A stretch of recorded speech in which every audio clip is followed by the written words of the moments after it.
Welcome everyone. My name is Ibilola Estienne, and I am the Communication Specialist. Welcome to the Cement Decarbonization webinar, co-hosted by Nigeria's National Council on Climate Change, UK FCDO's Manufacturing Africa, Sustainable Energy for All. So cement has become the cornerstone of modern infrastructure. And according to the Minerals Commodities Survey of 2022, the estimated world production of cement is about 4.4. The significant use of this commodity comes with a heating environmental cost. The good news is that there is a way out, and that way out is what we're doing here today. So I'm going to hand over to Martine, who will continue with the introductory remarks. Martine. Thank you so much, and good morning, everyone. It is brilliant to see, at least virtually, the number of participants that have dialed in for today's webinar. My name's Martine Sobey, and I'm from the British High Commission in Abuja. I'm the Climate Change and Nature team lead. And I'm really excited on behalf of the High Commission and my colleague Beth to provide a few opening remarks for today's webinar. I'm going to start with a little bit of context. For us, this webinar is particularly interesting given the scale of Nigeria's economy, the rapid pace of urbanization and population growth. Cement is already a major economic sector here and is very likely expected to continue to grow. And there are opportunities associated with that, of course, in direct and indirect jobs, but also challenges, quality, investment, but the theme of today's webinar is around the high carbon emissions associated with production. And I thought I'd dwell a bit there on the greenhouse gas emissions profile. Nigeria's emissions comparatively, globally, are relatively low, but they're rapidly increasing. And just to put some numbers on that, since 1990, CO2 emissions have increased by 272%. And without targeted investments, there's a real risk of locking Nigeria into a hard to alter high emissions pathway. For context, 65% of Nigeria's emissions are driven by energy consumption and industrial processes, particularly from cement, steel, and ammonia. In 2020, the industry sector was calculated to represent about 16% of in-scope total emissions, half of which were attributed to the cement sector. So with all of that in mind, for the last 2 months, the High Commission has been proud to support this in-depth study to look at decarbonisation opportunities in Nigeria's cement sector. And this team has looked across the different stages of cement production to look at the different levers for decarbonisation, including energy efficiency, material and clinker substitutes, and alternative fuels.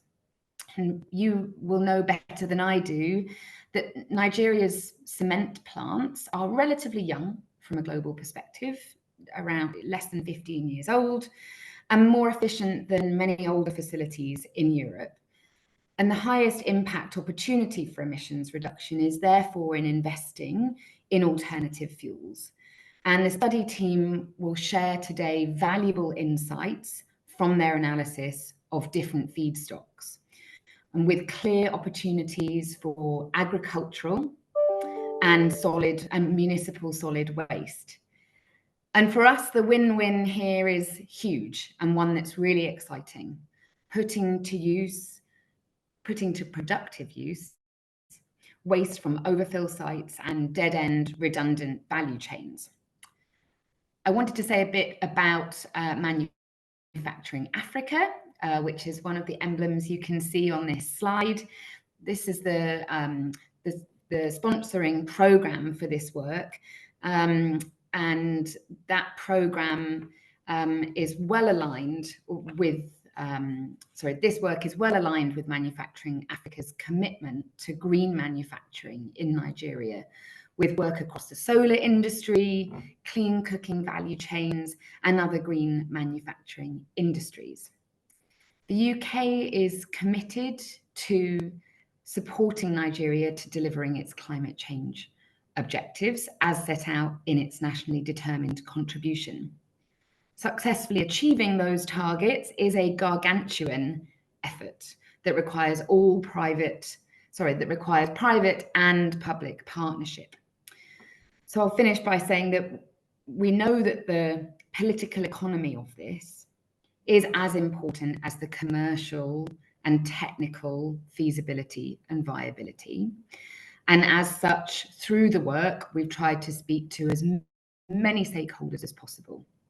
We now hope to support government and industry to take this forward to a pilot project stage.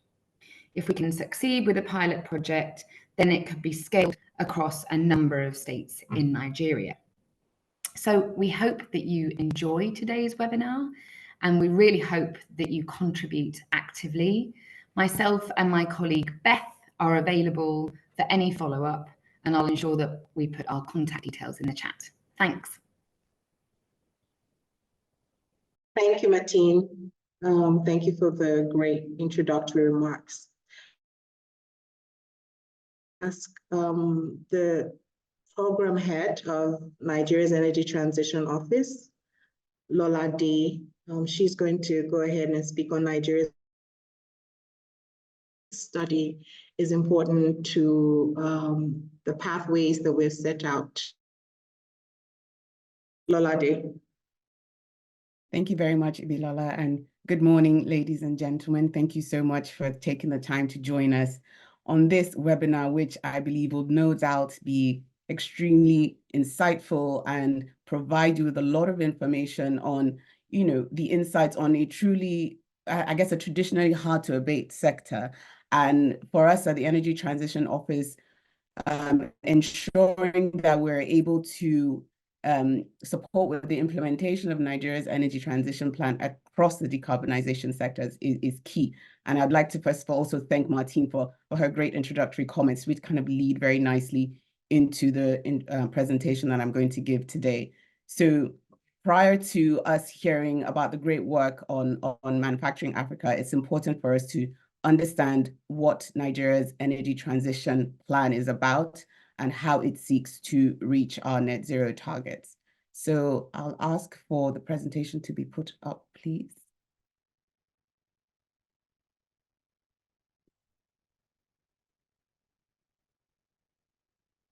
Okay, thank you very much. So next slide, please.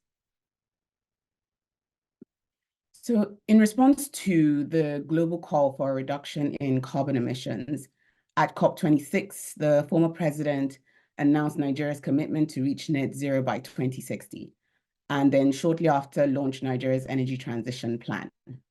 Now, this plan seeks to address the dual crises of climate change, as well as energy poverty by highlighting pathways towards universal access to energy by 2030, as well as net zero by 2060.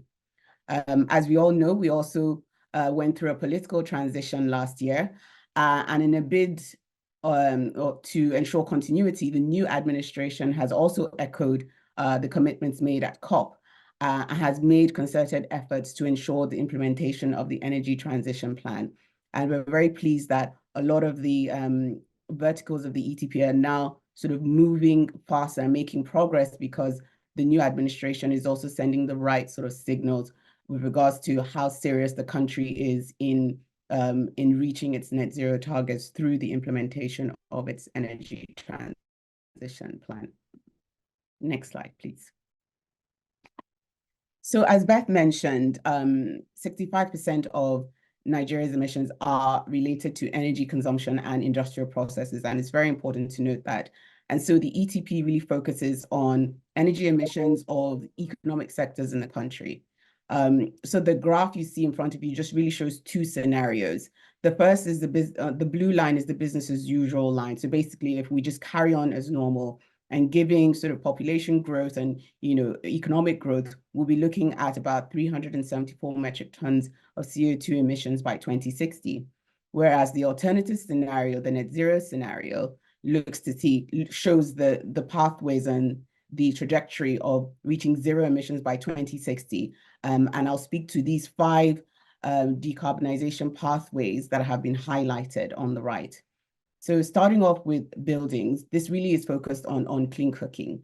And we're looking to, the plan seeks to support emissions reductions by up to 98%. And this will primarily be driven from a shift from the use of firewood, which unfortunately is still a predominant fuel for cooking in Nigeria, to biogas-based and electric cooking. In the transport space, we're looking to decrease emissions by approximately 97% due to the uptake of electric vehicles in the passenger car segment, as well as also the bus segment.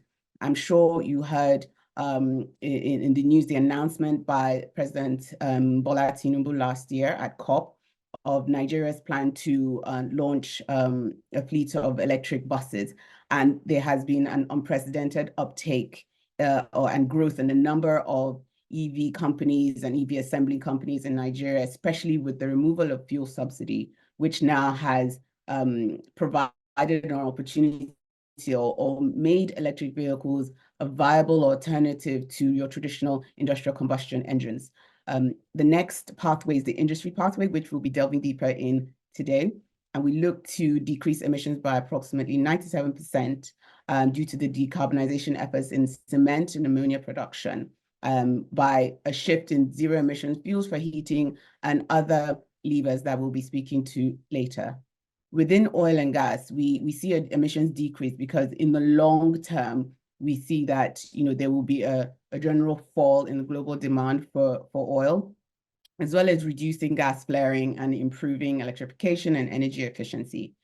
And then finally, on the power side, looking to decrease emissions up to as much as 100% with the unprecedented upscale of solar, which we use to start displacing gas in its role as a transition fuel, and also to ensure the complete elimination of the use of diesel and petrol gensets, which again, unfortunately, is still a primary source of power within the country.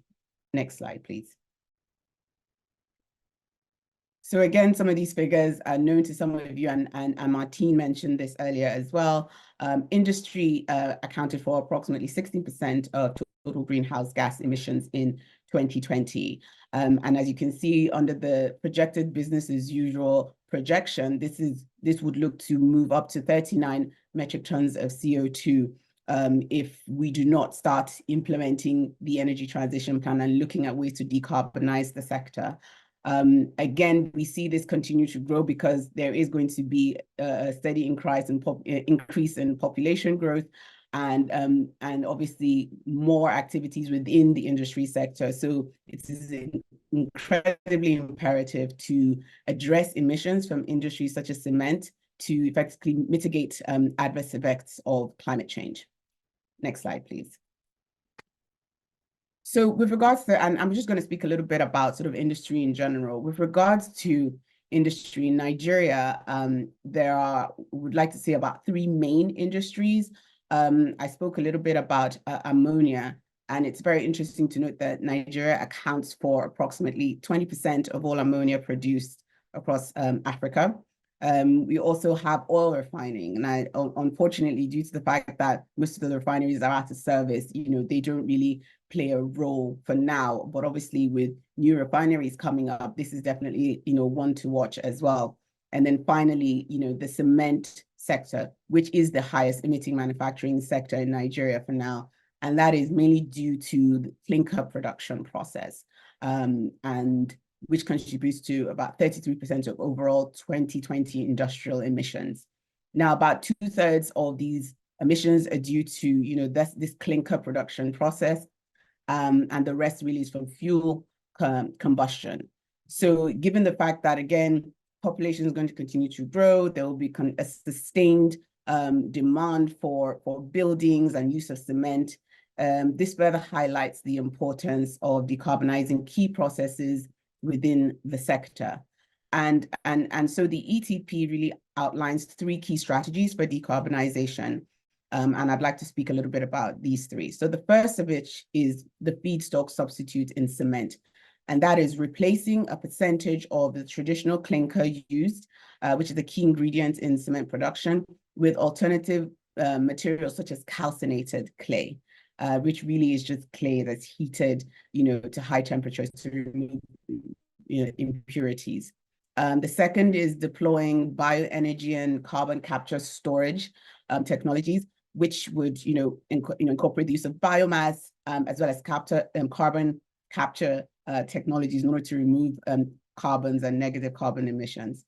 And then finally, low carbon heating alternatives. So again, a lot of the kilns that are used in the cement manufacturing process, rely on fossil fuel. And so we're looking to see how can we bring in sort of clean and net zero emission technologies that rely on alternative energy such as solar in order to help reduce emissions within this space. Next slide, please. So we're just going to delve a little bit deeper into these pathways that have been highlighted within the ETP. So with regards to, for clinker production and substituting that within the cement manufacture, this is an area that we believe will actually create a substantial decrease in emissions due to the fact that clinker production is energy intensive, and calcinated clay produces approximately 60% less emissions. We've also, based on sort of research, we've also seen that a replacement of up to 50% of clinker will not necessarily have a negative impact on the quality of products. So that is one key area and opportunity to sort of look into. And then the deployment of biomass as well, and being used as an alternative fuel source. And I believe we're going to talk a little bit more about that on the Manufacturing Africa sort of presentation, to see how we can use these sorts of materials to support, to provide alternative fuel sources. And then finally, low carbon heating technologies, as I had mentioned previously, looking to see how can we use zero emission solutions as alternatives to the current fuel usage in cement kilns, solar boilers, heat pumps, and the likes. Next slide, please. So with these sort of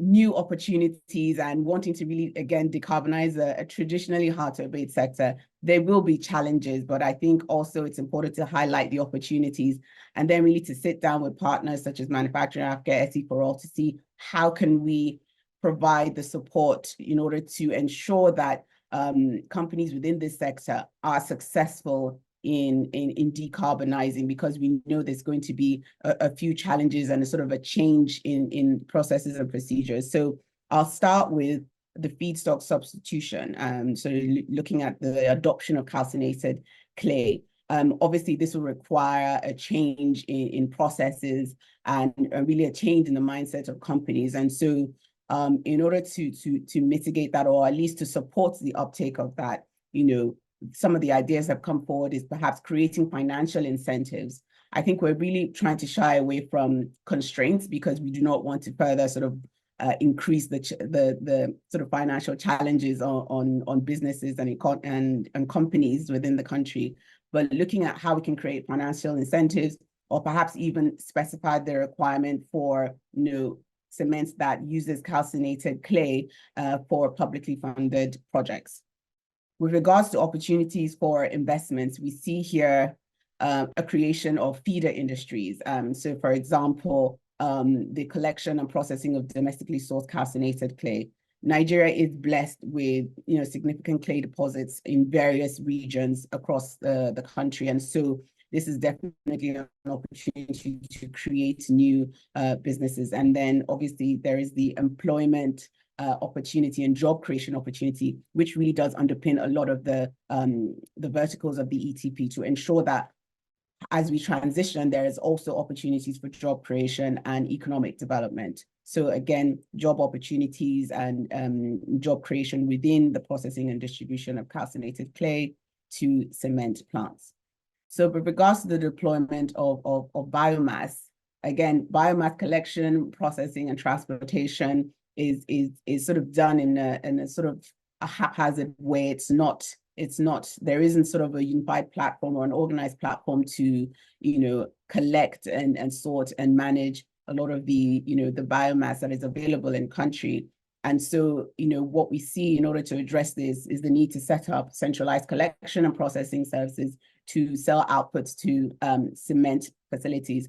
And also when we're looking at the carbon capture technology to see how we can transport and utilize the carbon produced.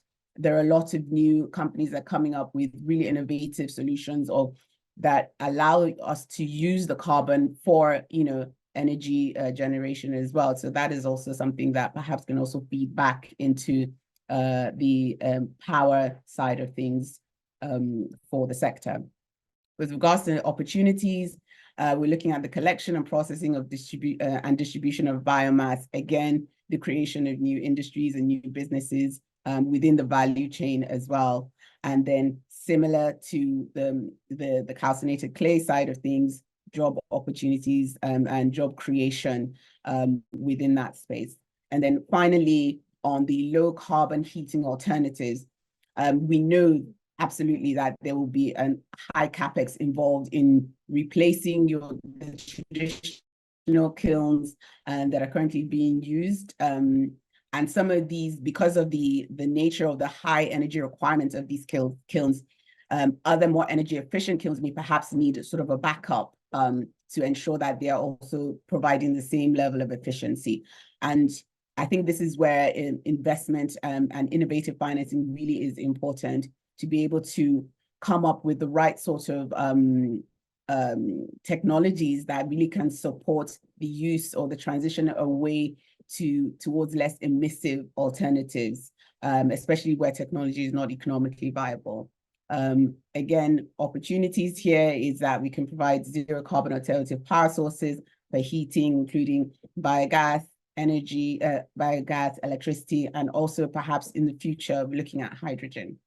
And similar with regards to the employment impact as well, opportunities in the installation and maintenance of new boilers, furnaces, and alternative power production. Next slide, please. So as the Energy Transition Office, which really is tasked with supporting public sector, private sector, and just other players within the space in implementing Nigeria's energy transition plan, we feel we also have a role to play in supporting, and we sort of aim to do this in the following ways. I have to mention that, out of all the verticals of the energy transition plan, the industry side was always one that, we thought would be slightly more challenging to crack. And I'm really pleased that, we're here with our partners, Manufacturing Africa, CDO, SE4All, to really come together to provide support to companies in this space and truly decarbonize.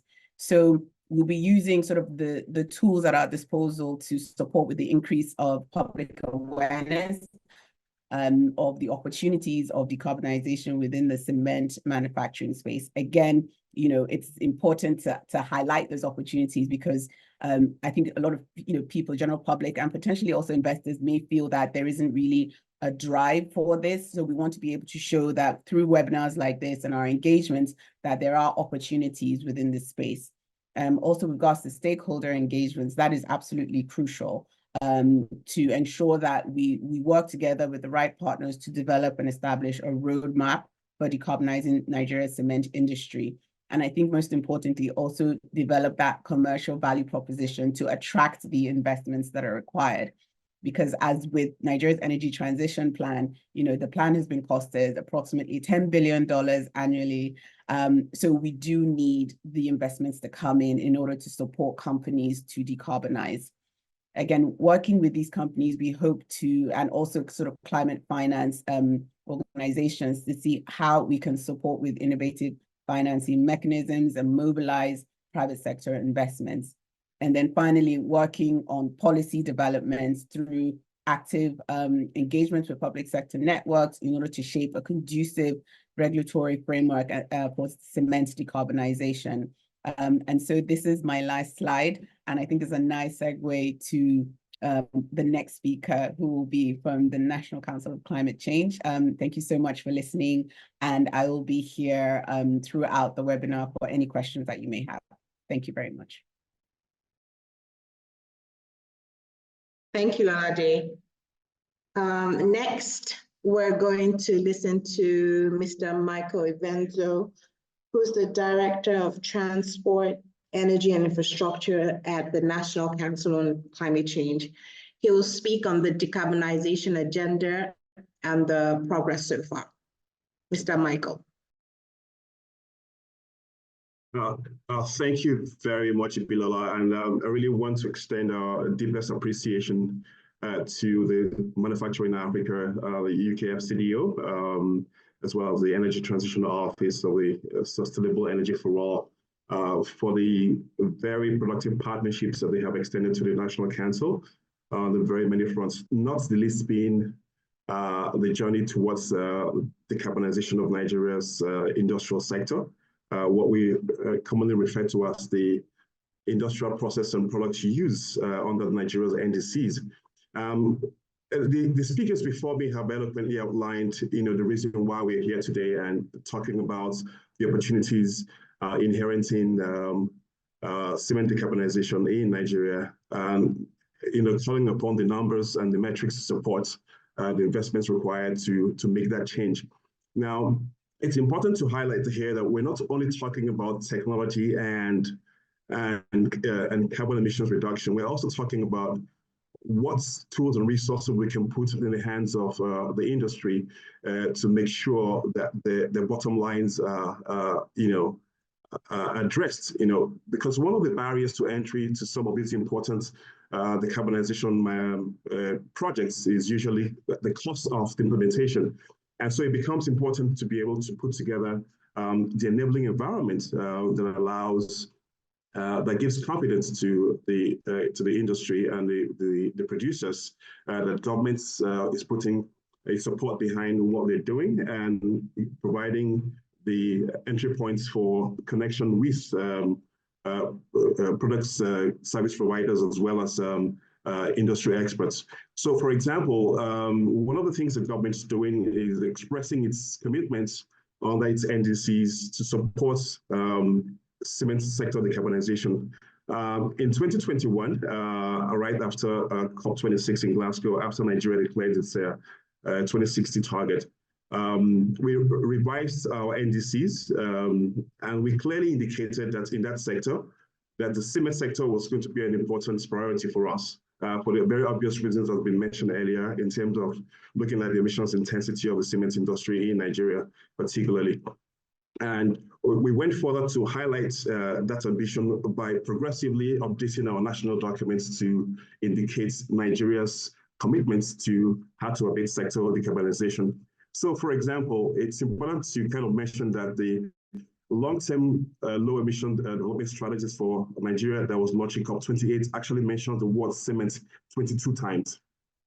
I mean, that really tells you how serious we are about cement decarbonization and why government is putting its time and resources and working with partners like the ETO, the FCDO, and the Manufacturing Africa to really put together, events like this, talk about opportunities for roadshows to really amplify why we must do what we're doing, not just because we think that it's important to decarbonize. Yes, it is, but we also want to make sure that we're decarbonizing in a way and fashion that supports both our economic and national security interests. And therefore, decarbonization for us also means that no jobs have to be lost, and no industry has to suffer any sort of degraded capacity because of decarbonization. And therefore, we want to give comfort to the cement industry that government is putting, behind it, its policy and regulations to support the uptake of technologies and opportunities for decarbonizing hard-to-abate sectors like cement. On the second part, we look at the deep decarbonization pathway document that was developed also for Nigeria, really looking at different industrial sectors that we want to prioritize under our emissions reductions target for 2030. The DDP specifically mentions cement to clinker ratio as as one of the opportunities for reducing emissions intensity for the cement industry. And that really begins to tell you that governments, in the energy transition plan, it was very clear in terms of how it wants to engage with the industry and with the private sector. We're very clear that the private sector is going to lead the energy transition plan, but with governments providing an enabling environment for the private sector to do just that. Now, looking at the opportunities inherent in the decarbonization of the cement industry, Lolali has eloquently spoken about material substitution using calcined clay and alternative low carbon fuels to fire the kilns and produce cement. But one of the things we also found in part of the conversations we've had with the Cement Manufacturers Association is that the color of the products usually is different from that manufactured from limestone, and therefore the consumers tend to be reticent about buying those cements. And part of the things that Lorelei also spoke about is the stakeholder engagement and the education required to be able to convince the buyers that the cement produced from alternative materials are equally as good and has the same quality as that produced by limestone, only environmentally better, possibly even cheaper. Now, on the other side, looking at opportunities for low carbon fuels, the refuse-derived fuel options using industrial waste and solid waste materials as fuels for cement kilns is becoming really mainstream, which is why some of our partners in the waste sector are here today to really look at and listen to some of the opportunities inherent in the work that they do. Lauren spoke about creating jobs and expanding opportunities for players in the industry. The good thing, I think, to highlight here about material substitution and refuse-derived fuels is that it does not require the cement industry to retool their plants or change their manufacturing processes. It does not require them to reskill their workforce.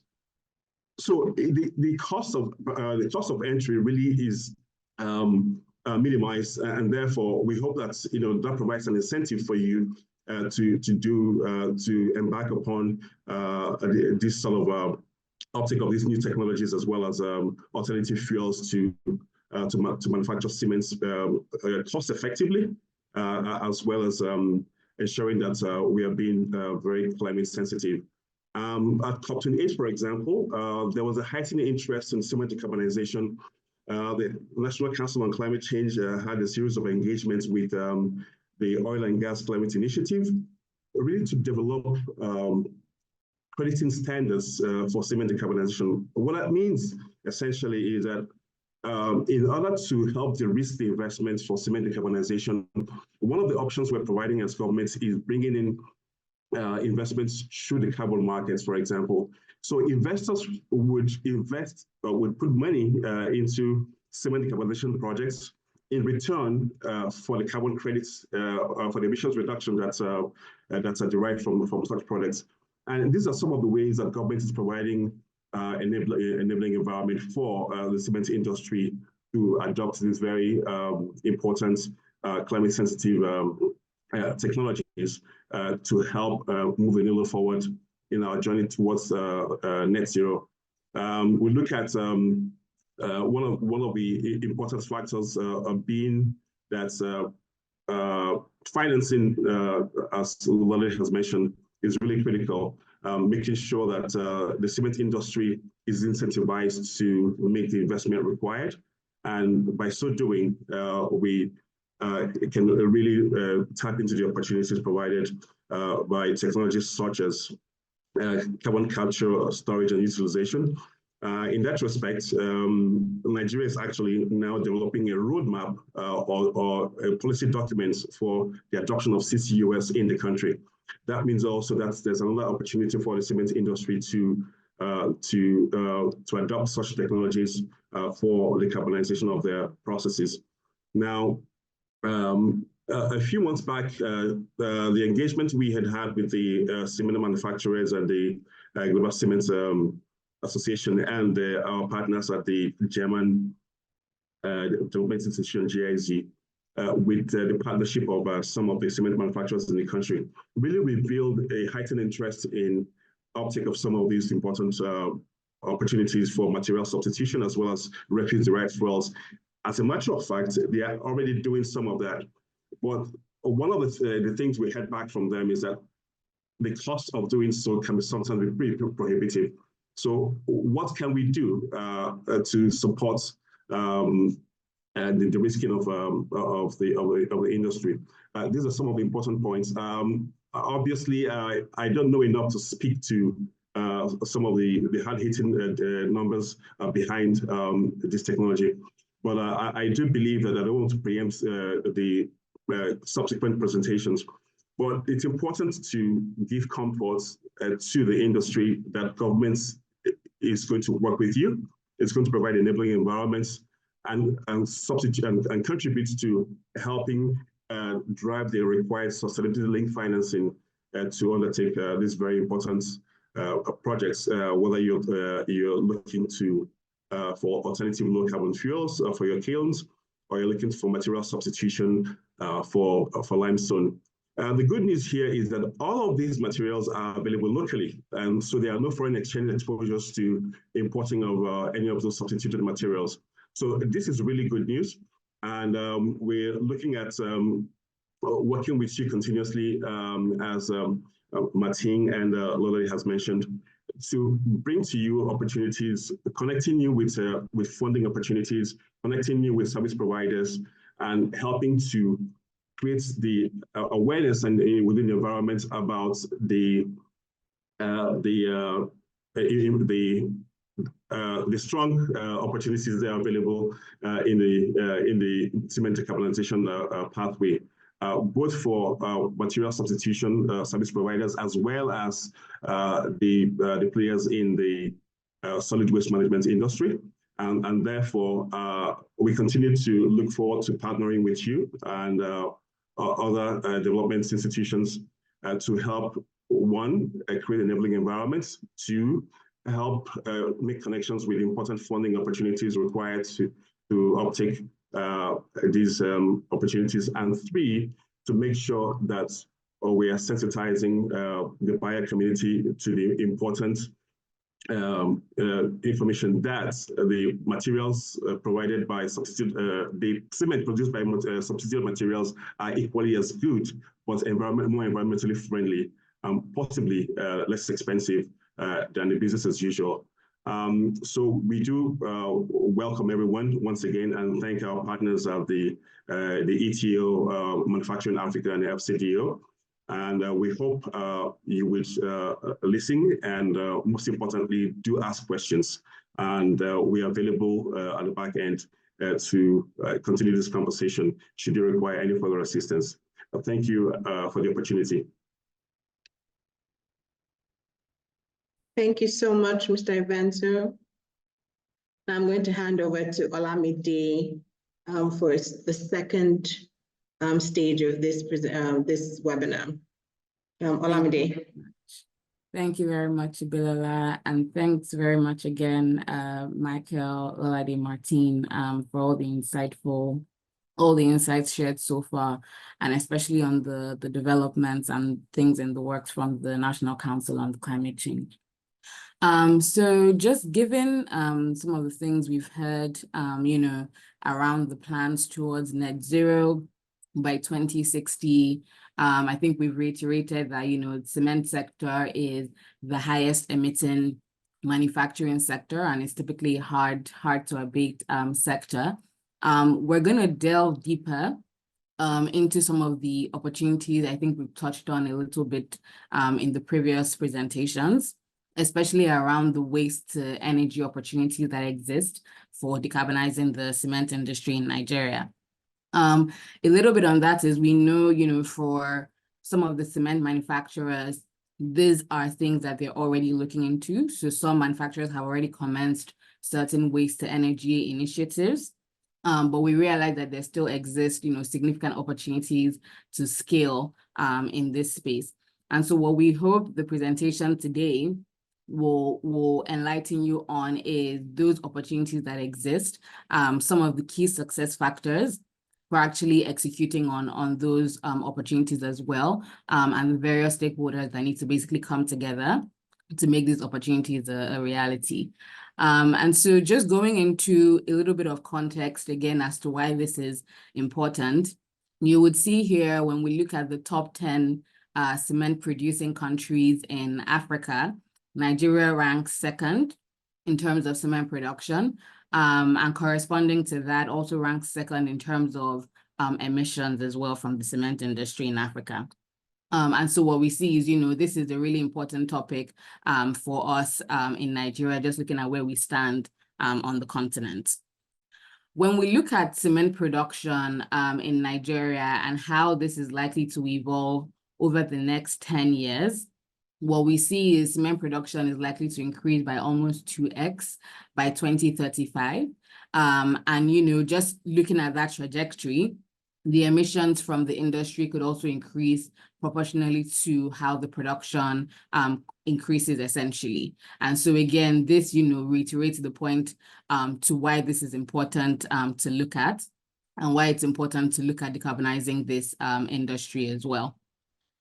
Now, when we looked at identifying where it makes sense to essentially focus the efforts on decarbonizing the cement industry, we looked at the entire value chain of cement. So starting from raw materials and resources all the way to, retailing and construction. And what you see is, within each of these steps, there's certain levels of CO2 that's emitted and energy usage that's required. What you would find is the stage within the value chain that actually emits the highest CO2 and requires the most energy is the clinker and the cement manufacturing stage, right? And this is because the CO2 emissions is the highest here because of the fuel that's typically used to heat the kiln, which traditionally would be your fossil fuels, and also because of the chemical reaction from the calcination process. And so a lot of the work that would follow and that you would see in the presentation subsequently is really around how we decarbonize, focusing on this specific part of the value chain.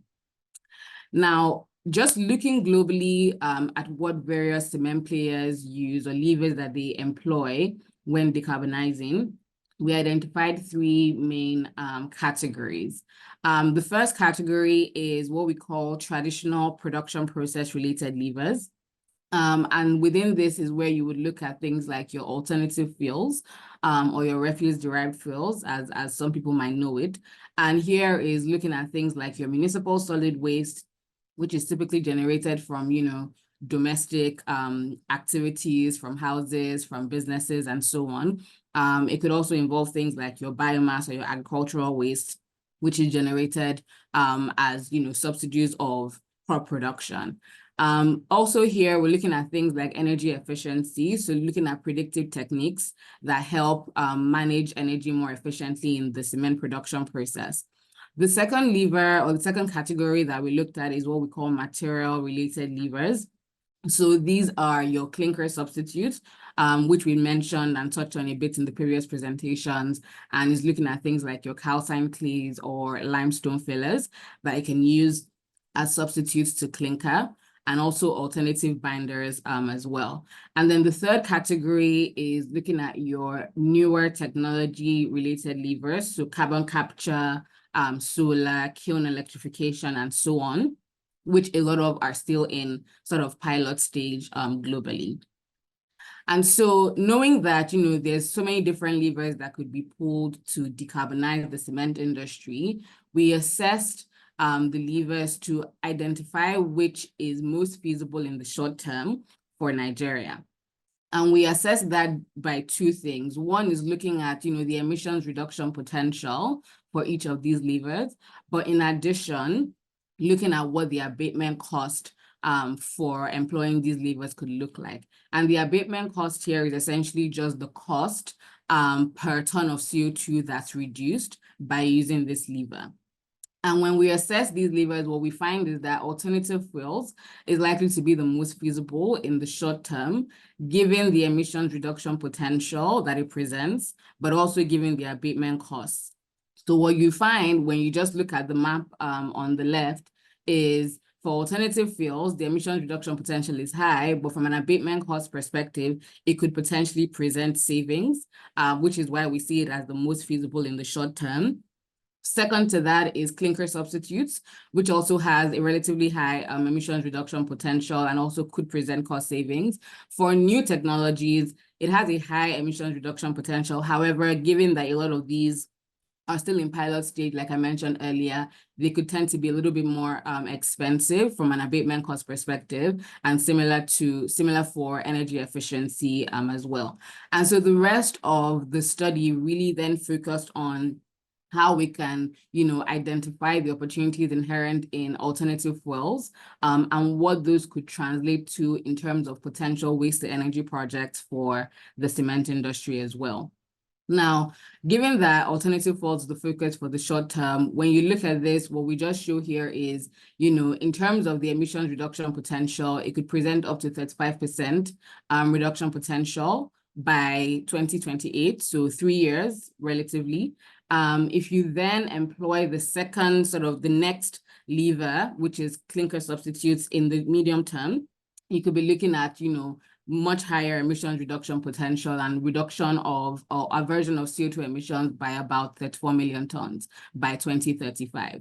And so just looking at the various feedstock that can be used as alternative fuels, we looked at a number. So from agricultural waste, which, like I mentioned, is waste from crops produced, to municipal solid, used tires, plastic waste, and a bunch of other feedstock as well. However, what we do realize is, there is some level of prioritization that needs to happen around the feedstock that's most feasible to use. And so we assessed all of those feedstock that I just mentioned against 5 key dimensions to determine which ones are most suitable for use in Nigeria, and especially for the cement industry in Nigeria.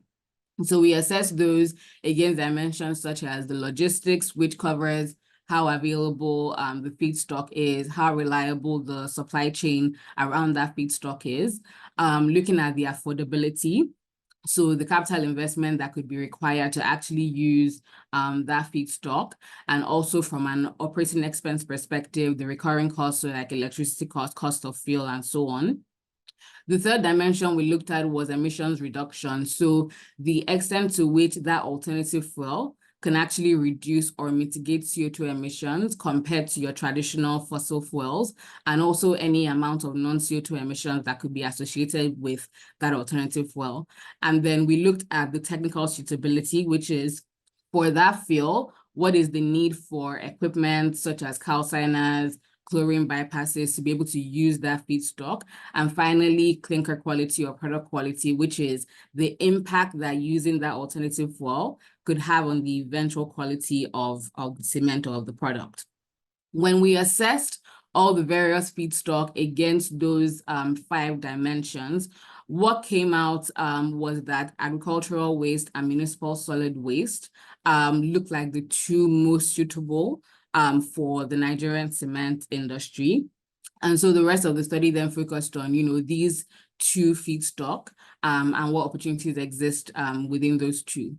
Now, when we looked at agricultural waste and municipal solid waste and just tried to estimate, what share of the Nigeria cement industry's fuel mix they could actually account for in the next 10, 11 years, what we identified is both together could account for about 30 to 50% of the Nigeria cement industry's fuel mix.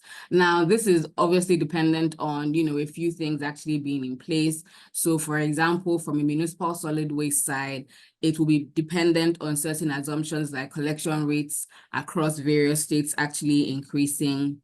It will be dependent on the share of the municipal solid waste that the cement industry can actually capture, knowing that this could also be used by, other industries as well. On the agricultural waste side as well, it would also depend on the share that the cement industry can actually capture. and the share of agricultural waste that is not burned and can actually be reused as energy. And so assuming that, those things are in a best case scenario, then we could be looking at about 30 to 50% of the fuel mix of the Nigeria cement industry being made up of agricultural waste and municipal solid waste as well. Now, looking at municipal solid waste in a bit more detail, we looked at what the value chain looks like from the generation of the waste up until when the waste is actually potentially used as a fuel in the cement plant. I think when we looked at this, there are a few key gaps that we identified within the value chain. One is around the collection. So like I mentioned earlier, we do know that there's collection that happens in a structured manner across various states. However, today, the collection rates varies essentially across the various states, with some states having as high as 25% and some states having as low as about 3-5%. And so there's opportunity to actually improve on the collection side. I think the second gap we identified is around sorting. What we do know is for municipal solid waste to actually be able to be used at the scale that is required for the cement industry, there is a level of sorting that's needed, and that sorting needs to be at a mechanized level, essentially. So today, what we know is there's manual sorting that happens at the dump sites, where people are manually picking out, plastics, or recyclables from the waste. However, there's limited sort of mechanized sorting that happens of that waste at the moment. And then finally, in terms of the third gap is around the fuel feeding. So for municipal solid waste to be used as a fuel, given its high chlorine content, one of the things that we identified is potentially need for a chlorine bypass, which might not necessarily be present across all the plants today in Nigeria. And so that's something that would also need to be considered. And so those are the main things we sort of identified as, potential white spaces or gaps that need to be plugged in for municipal solid waste to be able to be used as an alternative fuel. And then the second thing we then looked at is the institutional structure for municipal solid waste management in Nigeria, and just looking at the various bodies that are involved from the national level to the local level. And I think what is clear, and I think many of us might be familiar with, is that municipal solid waste management is really decentralized in Nigeria, and the various states are essentially responsible for managing their own waste. What we do know is, in some states, the way the collection is set up is it's very fragmented, where you have a lot of private waste collectors that are collecting in the states, where in some states you have it as very concentrated with just few collecting. And this has, implications for how that waste can actually be used and how you interact with those various bodies. And so those were some of the major things that we identified when we looked at how the institutional structure for waste management is set up at the moment. The second thing was then looking at, from a policy perspective, what is the activity sort of around municipal solid waste management looking like? And we looked at certain states, especially the states where cement plants are located in Nigeria today, including Lagos, just because of proximity to Ogun State. What we did identify is, in some states, there have been relevant sort of policies within the last 5 years that are geared towards improving how municipal solid waste is managed and collected. However, in some states, there isn't really a lot of activity around that at the moment. And again, just highlighting, the opportunity for improvement in those areas, and improvement in sort of the activity around how municipal solid waste can be managed better. One of the things we try to zoom in on is, just from the political economy side, how, cement players have faced certain challenges in being able to adopt municipal solid waste and industrial waste at scale. So just looking at the value chain again, what we identified is, on the collection stage of the value chain, we know that today a lot of collection happens, by the state agencies, and like I mentioned earlier, by the private collectors as well, who remit a certain portion of their revenues from the fee collections to the state agencies. What we do know is, or what we have heard is, there have been attempts to also source the industrial waste from manufacturers directly. However, there has been a little bit of a challenge sourcing that waste directly, just given the various sort of interest that exists, from the waste agencies and from the private collectors as well. And then the second piece is on the aggregation and sorting side, where today we know that the waste is collected and essentially taken to the dump sites, where we know that both industrial waste and municipal solid waste are essentially commingled. And like I mentioned, where scavengers essentially go pick and sell recyclables. We do know that, there is interest from the cement player standpoint to actually use this waste. However, there's also the perspective of how can, the various stakeholders, such as whether it's the agencies, the government agencies, actually collaborate with the cement players and putting some sort of support to ensure that cement players can actually use the waste, whether it's in terms of sorting lines, whether it's in terms of equipment or transportation of the waste to the cement plants. And so I think the entire point of this is we realize that there's various stakeholders involved in how the municipal solid waste is managed. There is opportunity for those various stakeholders to come to sort of a common sort of understanding and model that works for each party as to how the waste can be used and how each party can also, use that waste and use it to their benefit, essentially. And so that's some of the things that we just wanted to zoom in on the political economy standpoint. I think, as we would know, today the dump sites are essentially being filled, and there's subsequent challenges that come as a result of this. So from a social and environmental and health perspective, there are hazards associated with this.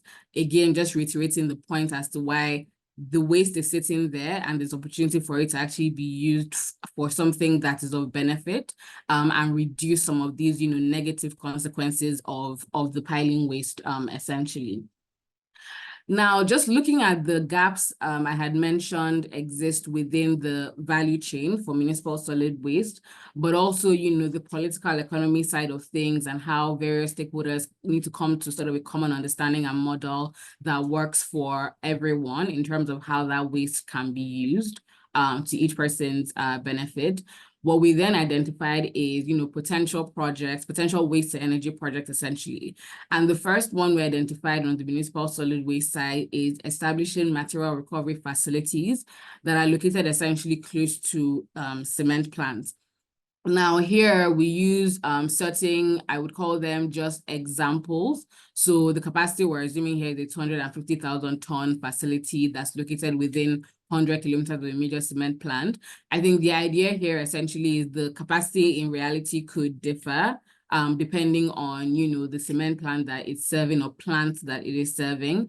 And we've used 100 kilometers here essentially as just a proxy for showing that it needs to be located in a reasonable distance from the cement plant so that transportation costs don't become, super high, essentially. For these kind of projects to be established or executed, we've highlighted that there are certain enablers that actually need to be in place. One is from a technology and technical knowledge standpoint. One of the things that would need to be in place is, like I mentioned earlier, things like, chlorine bypass, which would need to be fitted into the cement plants, making sure that the technical knowledge and know-how exists for installing these mechanized sorting lines that are required to actually sort the municipal solid waste at scale.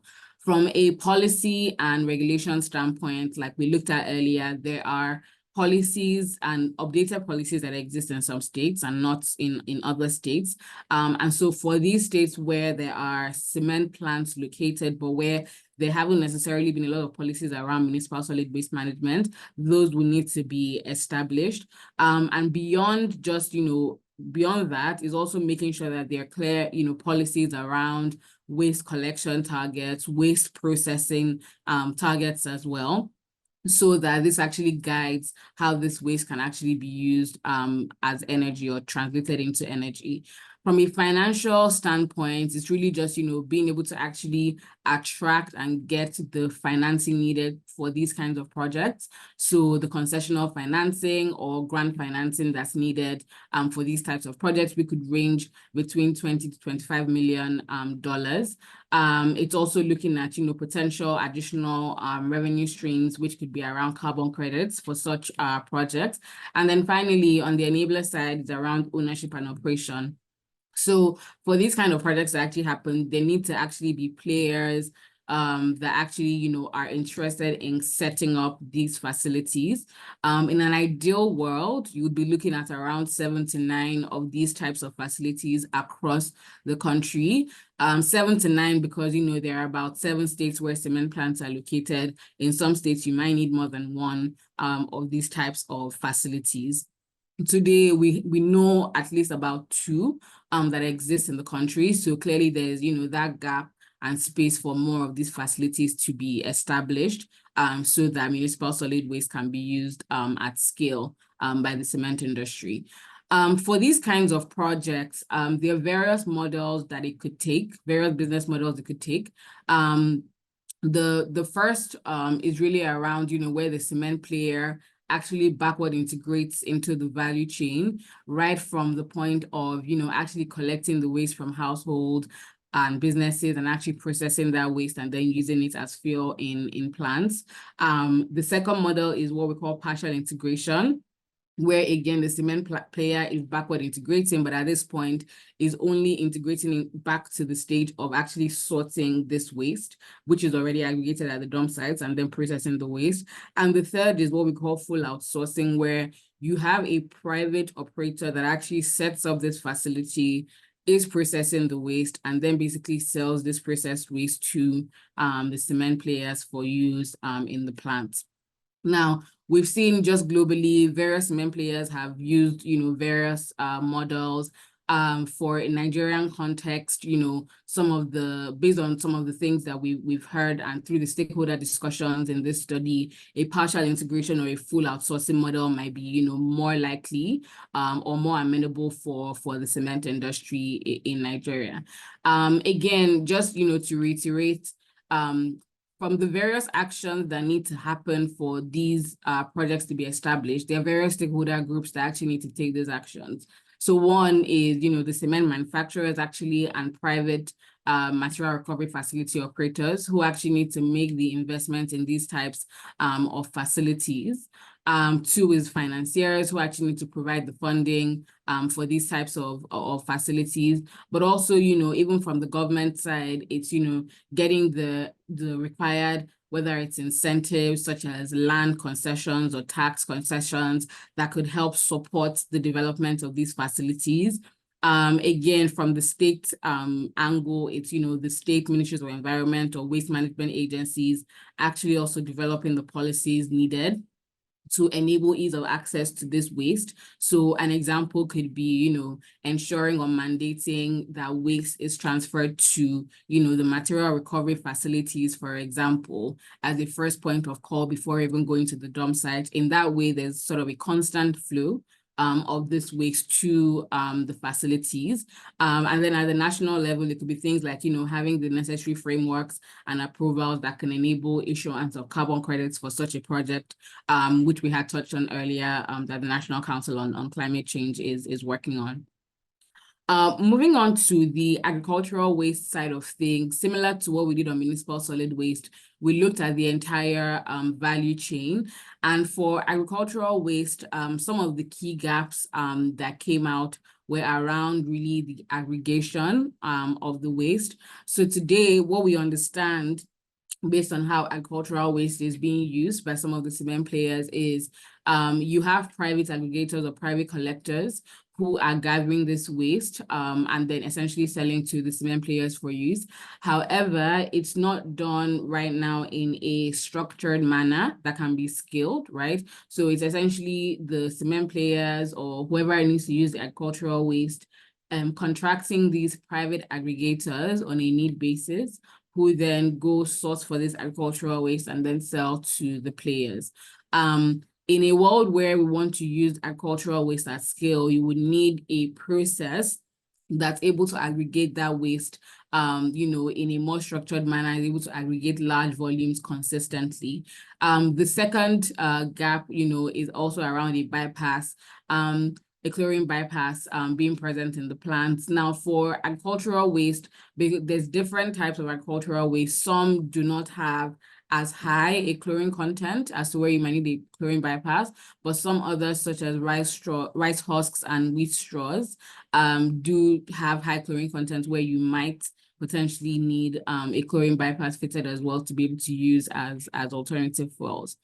Now, on the agricultural waste side, we also look at, the various players from an institutional structure perspective, from the national to local level.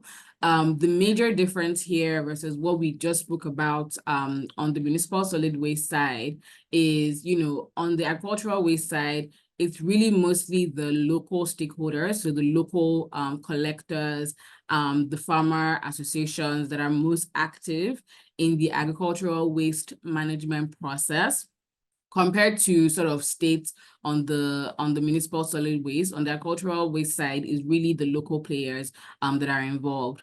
The understanding at the moment is on the state side, so with the ministries of agriculture and environment, there isn't a lot of activity happening there around managing agricultural waste for a number of reasons. One being that a lot of the activity on the agricultural side really happens in the hinterlands. And so that would mean, a lot of resources essentially to be able to manage the waste in those areas as well. And due to stretch capacity, it's not something that, is being done actively at the moment. However, as part of this study and part of our various stakeholder discussion, one of the things that have come out is, where there is a case for this agricultural waste management to be prioritized, then it's something that, the states at the state level is willing to essentially get more involved in managing. Just as a continuation of what I just mentioned, we looked at the various sort of policies, waste management related policies in the various states, and what you'd find is a lot of them are geared more towards solid waste and municipal solid waste management, and not as much on the agricultural waste side. So again, just highlighting that there is a wide space and there is potential for enhanced sort of management of agricultural waste today in such a way that, the waste can then be used at scale for decarbonizing the cement industry and even other industries as well. Just looking at, the value chain for agricultural waste and also the political economy side of it, the second project that we then identified on the waste energy front is establishing what we're calling integrated biomass processing facilities, which are again located in good proximity to the cement plants. Now, what does this integrated biomass facility essentially do? It's a facility that would essentially, manage the aggregation of the agricultural waste and also the processing of this waste. And the way it would work is essentially the facility being able to provide certain services to farmers through farmer associations. So services like equipment hire or services like market linkage, where they can link the farmers and associations to potential buyers, or even a combination of both services essentially.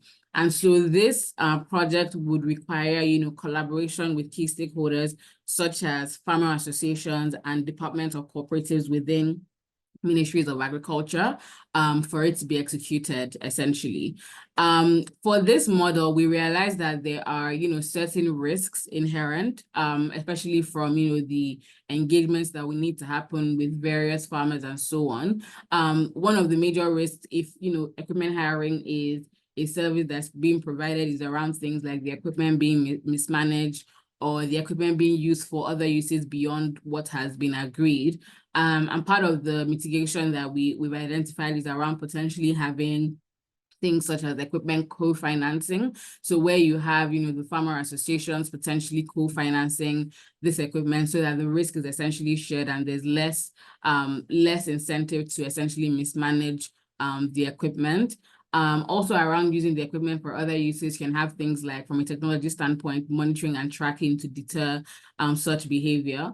The second big risk is around where the market linkage is a service being offered. So things like side selling. Side selling here is essentially where, the farmer, for example, maybe sells waste to another buyer other than the buyer that, they already have a potential contract with, or that the cement player has helped to broker a contract with. And for this, it's really, from a mitigation standpoint, is really ensuring that you're providing these farmers through their associations, again, with solutions across the life cycle. And what that could look like is you're actually potentially giving them inputs. You're making it clear to them that, when they have these inputs, there's certain they already have a market to be able to sell the eventual produce from the inputs to, but also giving them targets so that it's clear that, if we expect you to produce X amount of crops, then we expect X amount of waste from those crops. And so that there's a clear line of sight from inputs to, the targets of what they need to produce to the market that they're going to sell it to, and also potentially financial support in the form of things like cash advances, which can be organized in collaboration with the farmer associations to the farmers in such a way that, they're able to have some sort of buffer between when they plant and when they're able to harvest.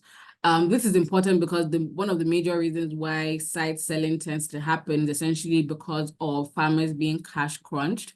And essentially needing, cash at the moment. And so they're likely to go then sell so that they can get cash between when the crop is planted and when it's harvested. So trying to mitigate that could involve things like cash advances limited to up to certain amounts, essentially. Similar to what we looked at on the municipal solid waste project, for this type of project, there are also key enablers that would need to be in place. So from a technology standpoint and a technical expertise standpoint, it would be essentially making sure that things like the chlorine bypass where it's needed is actually fitted in the cement plant. Second, on the expertise side, would actually be making sure that the knowledge on the value in agricultural waste is spread amongst farmers. So a big thing, that we've heard from farmer associations and speaking to various farmer associations is today the knowledge among farmers on the value in their waste is still very limited. And so making sure that that knowledge is there and they understand, potential extra income that they can actually make from this waste could motivate them to essentially, aggregate this waste, sell this waste to the cement players. From a regulation and policy standpoint, like we looked at earlier, today, a lot of the policies on waste management are geared towards solid waste management and not as much on the agricultural waste side. And so it's actually establishing the policies needed to guide agricultural waste management in such a way that, it's available for use by industries, but also making sure that there are things such as guidelines on processing targets and so on. From a financial viability standpoint, again, it's making sure that, there are actually financiers willing to fund these types of projects. For an integrated biomass facilities such as this, you could be looking at, around $1 million or $1.5 million for such a facility. And then finally, on the ownership or operations standpoint, is actually having, potential operators for these facilities, which could be private operators or cement players themselves. And this is a good segue into the various business models, similar to what we looked at on the municipal side. This kind of project could take or could happen through various models. It could be where the cement player is actually involved in, getting the farmers to generate the agricultural produce and then extracting the waste and processing it in the facility. A second model could be partial integration where the cement player is only involved in aggregating the waste. So essentially at the point where the farmers bring the waste to the facility and then processes the waste and uses it. And then finally, where you have a private operator that's basically running this facility, engaging in the aggregation and the processing of the waste and just selling it to the cement player. Similar to what we looked at earlier, again, various stakeholders need to play, a role to ensure that, these kinds of projects can be implemented and can be successful. Again, the cement manufacturers or the private operators actually owning and investing. Here, like I mentioned earlier, a big stakeholder group would be the farmer associations and cooperatives, which would need to ensure that from a capability building standpoint, the farmers know how to manage this waste, know the various practices they need to undertake to manage the waste. The farmer associations potentially co-investing in equipment, if equipment hiring is one of the services that this facility offers. The farmer associations also acting as sort of a conduit between the cement players and the farmers for market linkage where that's needed, and also making sure that there's quality control measures that they establish amongst the farmers to prevent things like mismanaging the equipment and to ensure that the output that has been agreed with the farmers are actually delivered. From a government agency standpoint, again, it's making sure that the policies that we mentioned are currently a white space, ensuring that those are established, and making sure that the necessary frameworks are in place. And from a financing and state government's perspective, it's providing the concessional funding or incentives and concessions like land or tax concessions to enable supporting the development of these kinds of projects. And so I hope that has been able to give some insight into how alternative fuels, specifically municipal solid waste and agricultural waste, can be used to accelerate decarbonization of the cement industry, but also concretely what potential projects using those various feedstock could look like and what actually needs to happen for those types of projects to be implemented.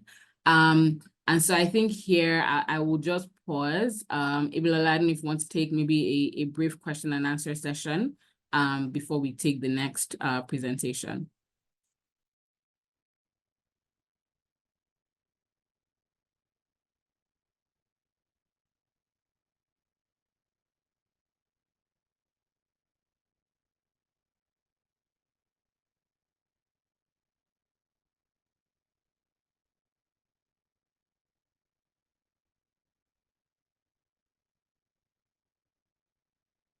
Ibilola, are you there?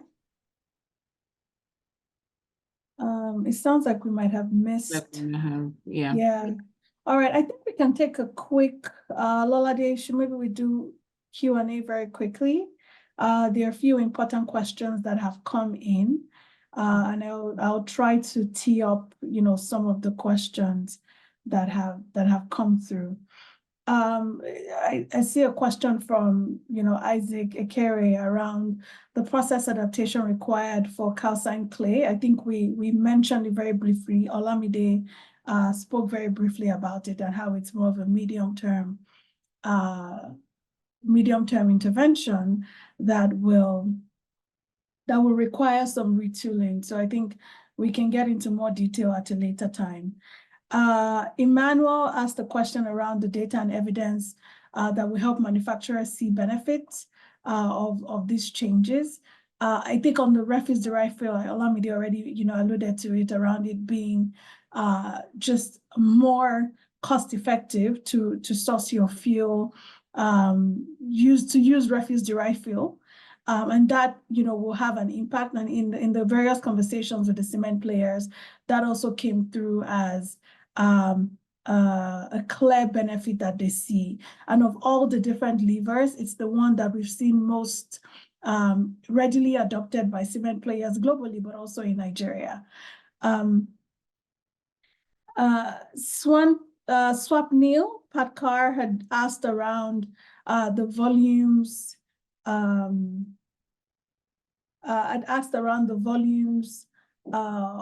the expected emission reductions.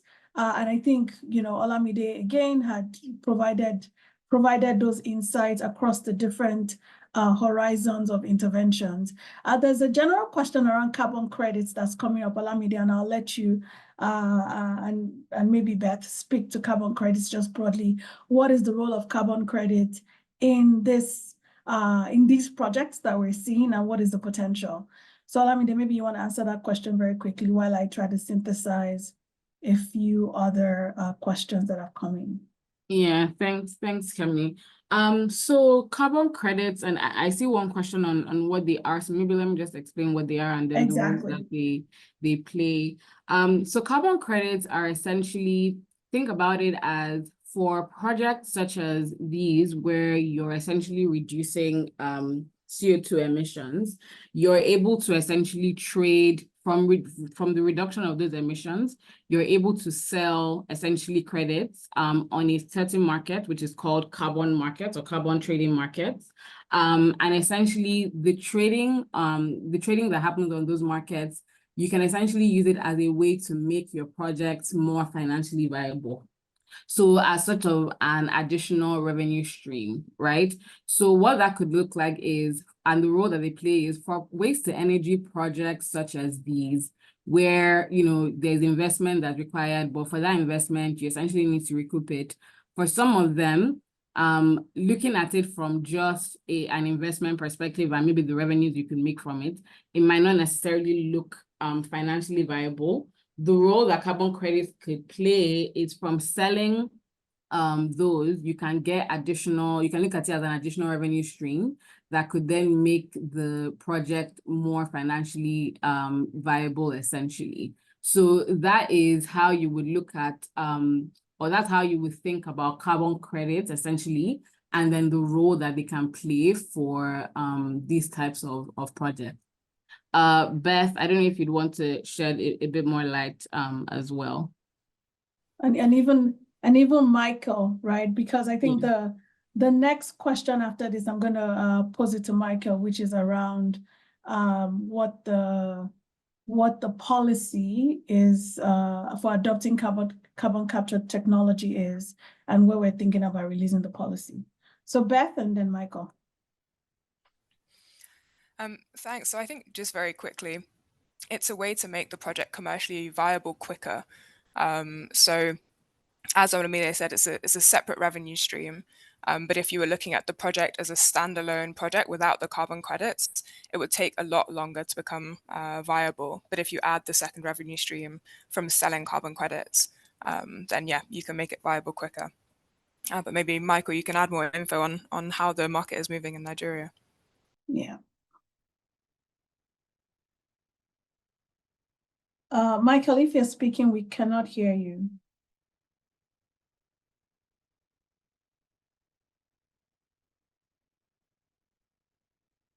Okay, I think we'll park the carbon credits question, and when Michael is back online, we will take it.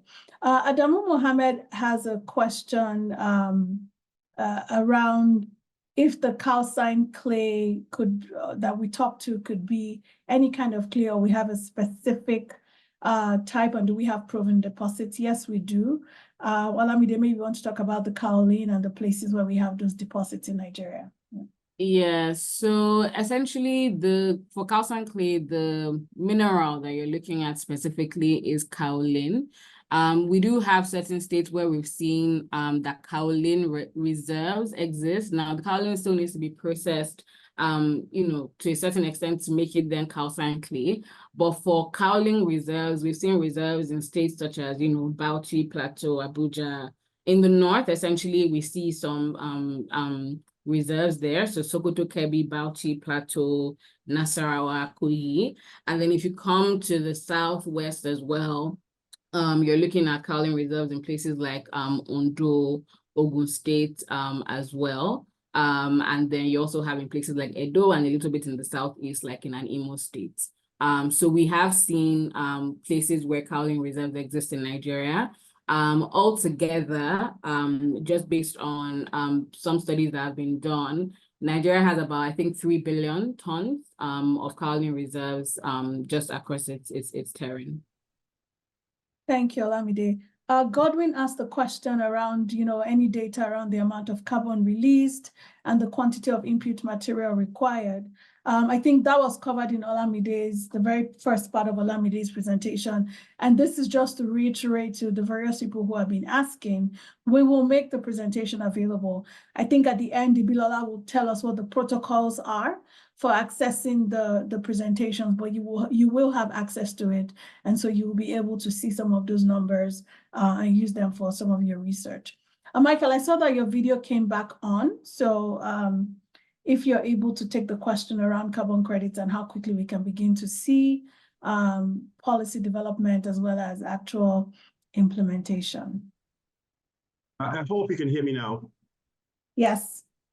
Okay, fantastic, great. So If you recall, in COP28, the president announced the setup of the Intergovernmental Committee on Carbon Market Activation, which is a culmination of about 2 years of work, really looking at opportunities for what represents a low-hanging fruit for Nigeria to participate in the global carbon market.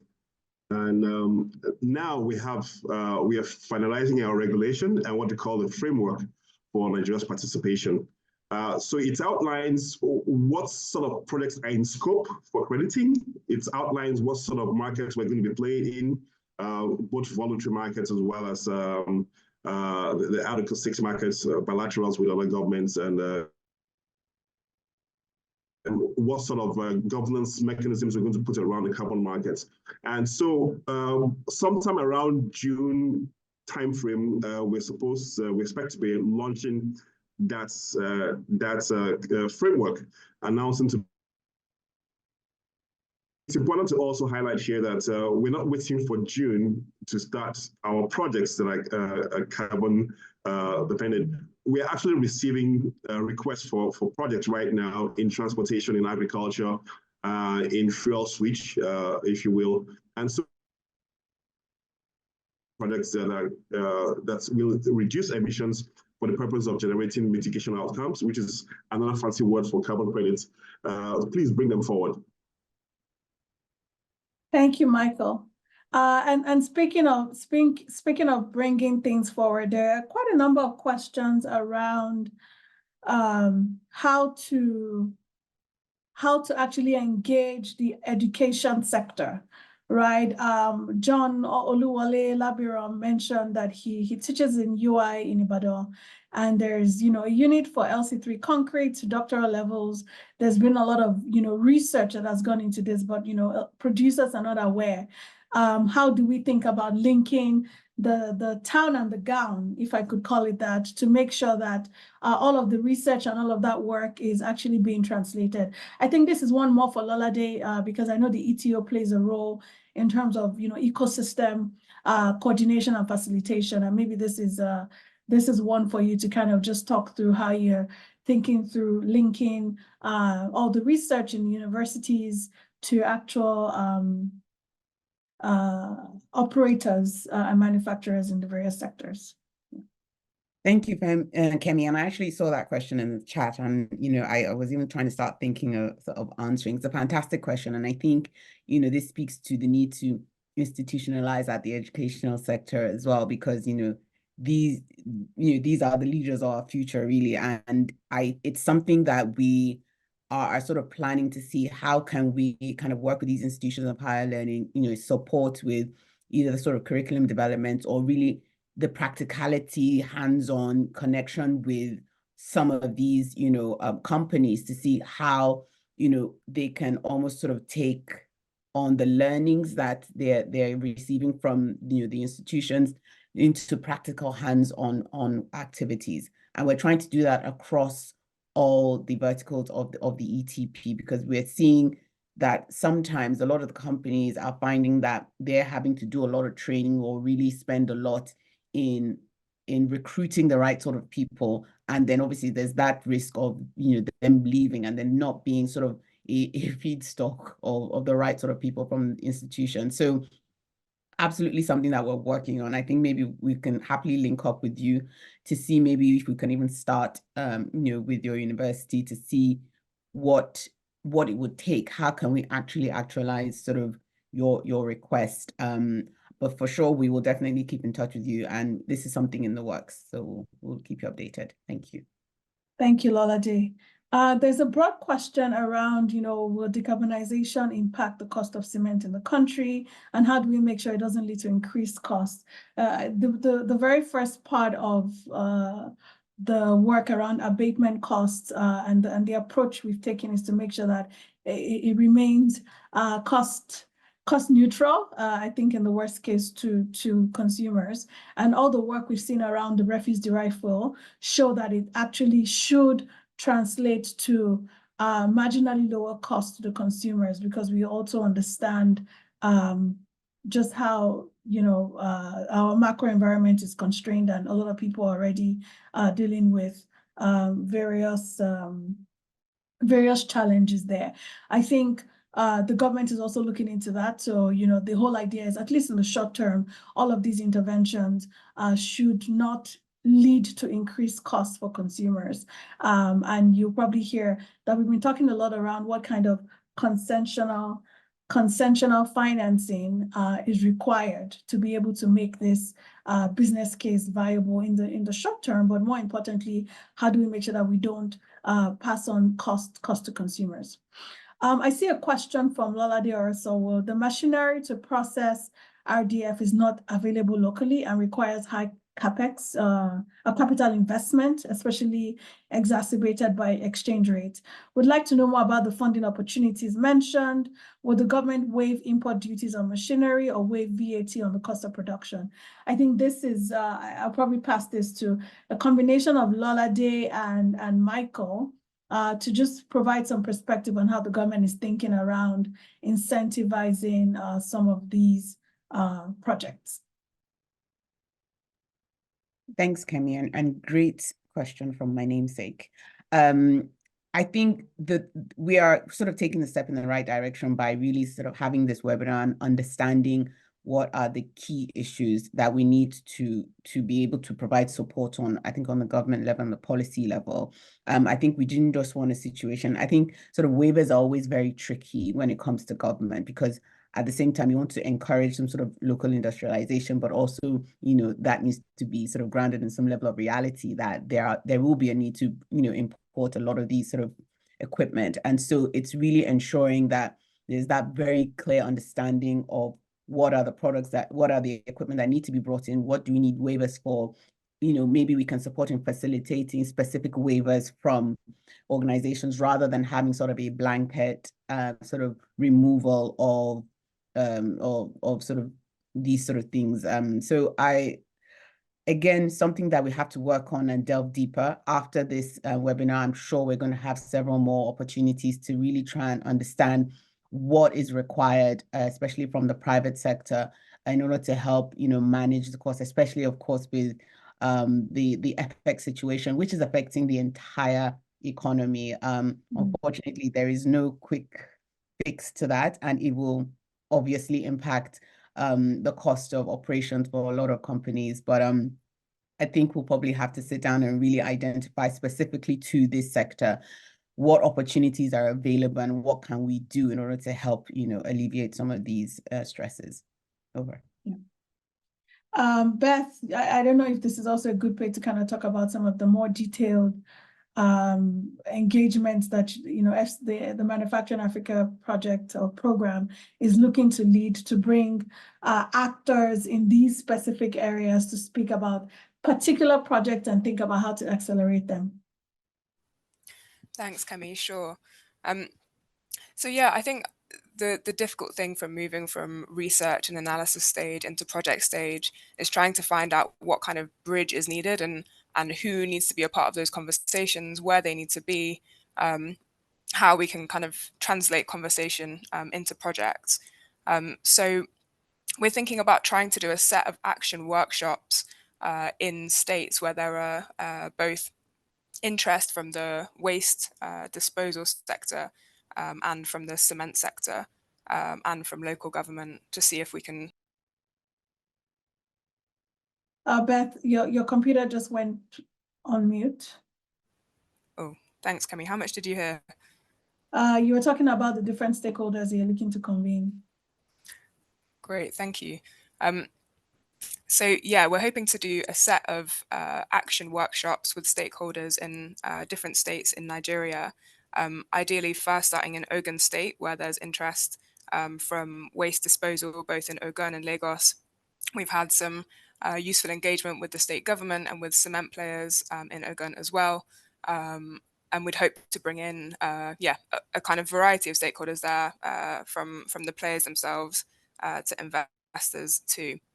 So if you are interested in joining an action workshop, particularly in Ogun, but then, subsequently, hopefully in other states as well, please do get in touch. And as everyone's kind of said, this is the start of this conversation, hopefully from our end at least.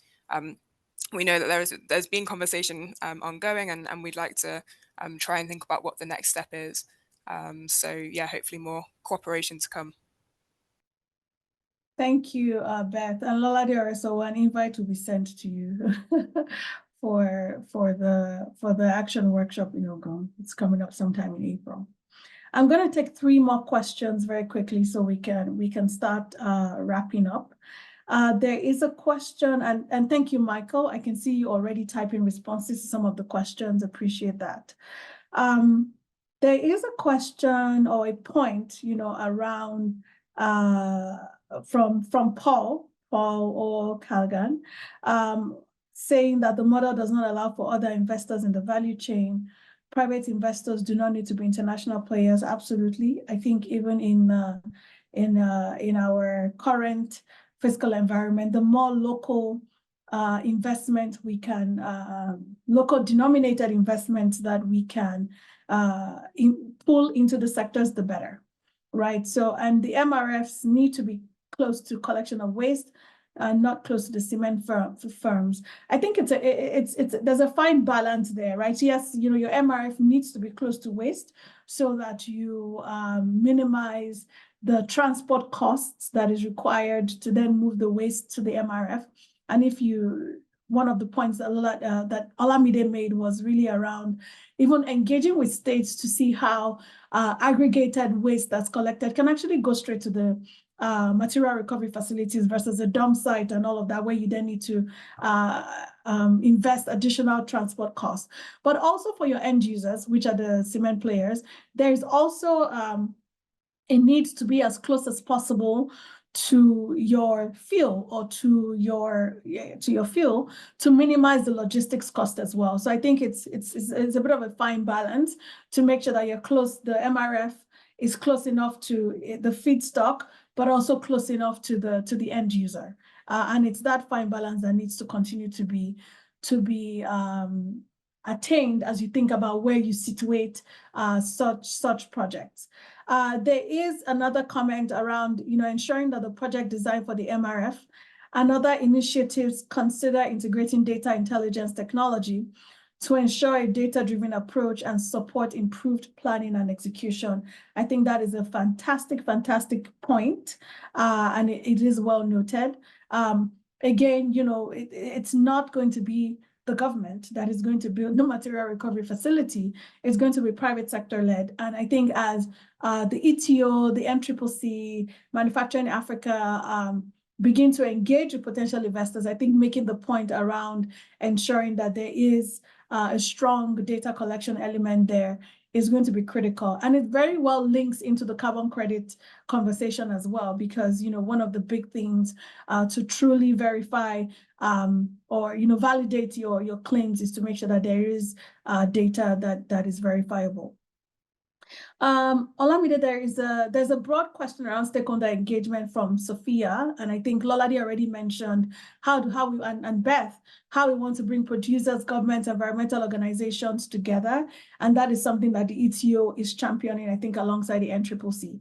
There is another question or comment around academia, and I think Lolade has already spoken to that, so we will move on from those comments. Olamide, there's a question around, GGBS and fly ash in the UK. Does Nigeria have these waste materials? I think you had shown a page, and I don't know if you can bring it back up, around all the different types of feedstock, and to just talk about, what we've thought about in terms of the calcined clay clinker alternatives. Yeah. Yeah, so I'll speak to fly ash specifically because I know we did look at that in the broader study. So fly ash is a potential substitute for clinker, right? For fly ash, for the Nigerian context, we identified it as not being as feasible for Nigeria, given just low availability. So fly ash usually is a residue from production of coal. And just given that, Nigeria doesn't really have coal power generation plants, fly ash as the substitute for clinker, the feasibility of that would be quite low, at least at the moment. So that was sort of one of the insights that came through from the study. Awesome. There are a few more comments, and I'm trying to now, start winding down. I really like the comment from Olatunji Egbemuyiwa, who's from the Ogun State Ministry of Environment. It's great to have you here. The question is around, if the biomass energy mix would include pelletized charcoal from waste, and if there's room to include locally derived technology for smallholders. Olamide, I think we did look at charcoal, and there was some reason why it wasn't prioritized, I think really around the volume that is required, but maybe you can speak to that very quickly. Yeah, so charcoal, I think just generally in terms of the feedstock that we looked at for alternative fuels, charcoal was not a major one that we had looked at. So when you're looking at your biomass or your biogas, we're not looking at least for this study, we're not looking at pelletized charcoal as part of the sort of components of that for this piece. Yeah. All right. Now just starting to wind down. Mutada Tijani, thank you for your comment. Around low carbon materials are great, but how do we ensure that there is safe use? And so we need to kind of start thinking about, how we ensure safe use of some of these materials. I think the idea here is none of these is at a subsistence level. As you can see, the two big projects are really massive scale projects that will be undertaken by, industry, large scale industry players. And so all of the HSC elements will be incorporated. And even from the waste collection side, I think it's really, ensuring that proper protocols are adhered to by the private sector players who are involved, as well as the government players who are involved in this process. Michael, I see your hand up. I'll yield the floor to you. Right, thank you. I really wanted to chime in and to the question raised by the researcher from the University of Ibadan. I was going to mention that we are quite happy to connect you with some of the partners we've encountered during some of the work we're doing overseas, some of the universities. So there's great opportunity for collaboration, for peer learning and exchange of ideas. So something we're happy to do. Okay, so I would recommend that the researcher please put your details in the Q&A so that Mr. Evenso can pick it up and there can be sufficient connection. Daniel Adedoko, I see you. Welcome. Aside from CO2 reduction, the cement industry can play a big role in waste management in terms of RDF use, absolutely.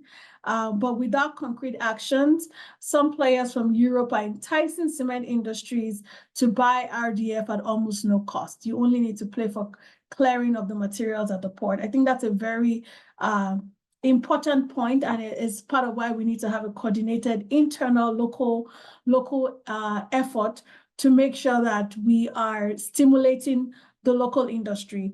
Just out of this, there is a whole waste management industry that will be built and accelerated if there's guaranteed offtake by the cement user. So how do we make sure that, that industry is not compromised due to cheaper imports? And I think this is part of why the NCCC and the ETO are here to ensure that as we go through this, local manufacturing is prioritized as well. All right. There is one last question I am going to take, and it's a comment from Sadiq Usaifat, who is curious about if the ETO would be interested in making a presentation to a cross-section of industry practitioners as part of education and awareness of the progress made thus far by the ETO, and they'll be happy to facilitate. Lolade, right up here. We're happy to do that. I think, essentially we want to ensure we have a coordinated approach, and I'm sure working with the likes of Manufacturing Africa, we can really come together to put something that is really compelling for industry players, because I think we are just one part of the story. And I think if we move together, we'll definitely be able to make the right sort of impact. But definitely, with our stakeholder engagements, this is something that we will be happy to do going forward. Yeah. Thank you. So Sadiq, I would, Ibilala, if you can maybe respond to Sadiq's question with an email address that they should, I see you on it already, that they should respond to, that would be helpful. All right. Is there any plan to work directly with any cement plants for an actual pilot of these initiatives? Beth, that is a perfect closing question for this Q&A, and I will just hand off to you to maybe talk about the opportunities we're seeing on the TF side. Thanks, Kemi. So at a general level, this project has interviewed a lot of stakeholders, and the information that we have gathered as we're going to be sharing the slides is public, and we want to share broadly. Obviously, there then may be commercial projects where we need to be a bit more sensitive, particularly as there are kind of a few large main players in this space. We've had I think there are a couple of projects that are ongoing, but in terms of a pilot project, we're still interested in trying to see what a project would be like, who would be involved, and how it would work. So yeah, I would say that it's a good question. I think it's still open, and I think we need to go on and have those conversations, and try and see where we go from there. Probably not Absolutely. a very helpful answer, Kemi. Yeah. No, but I think the idea is, yes, there is appetite to actually pilot. Some of the people who are on this webinar, people who are already doing some work in the waste management space, and are keen to scale up and do more. And there is conversations with actual cement manufacturers to make sure that this does not end as a research effort, but it actually translates into actual impact. I see the Honorable Commissioner for Environment of Ogun State is here, and he made a comment which I think will wrap up this Q&A, saying that the main trigger for this aspiration and what will make this actually work will be the policy initiative for the public sector to promote incentives for the waste diversion program through effective implementation of EPR regulations across board. I think it's a very powerful statement, and it just goes to show that we need all hands on deck to make this happen. The policy needs to be right, the regulatory environment needs to be right to make sure that there are incentives for private sector players to invest, to ultimately ensure that we have a planet, right, that we can call home in a few years by ensuring that we're accelerating on our decarbonization pathways. I'm just going to try to do 5 minutes, Olamide, if you can put up the slides, to just say what next. So what is the action plan, and how do we take this forward? I think, just going back one slide, there are many different levers. We've talked about alternative fuels, the clinker and raw material substitute, energy efficiency, and new technologies. I think where we're seeing is, we can be very aspirational and try to get everything done at the same time, but we know that is not pragmatic. So we're starting with alternative fuels, like the very first thing, where we have feedstock, where there's already traction and momentum in the sector, how do we accelerate that? And it's really assuring that we increase the availability and access to waste. And as the Honorable Commissioner mentioned, how do we ensure that all the players are doing what is required to ensure that waste is available for firms that want to process waste. Waste is available for your material recovery facility. Waste is available for your biomass processing facility, and that waste can be converted into RDF. The range of the emissions reduction potential is about 20 to 25%, which is quite high. And I think we're able to realize that in the next, from this year, right? It's a very immediate opportunity. The next is the clinker substitute.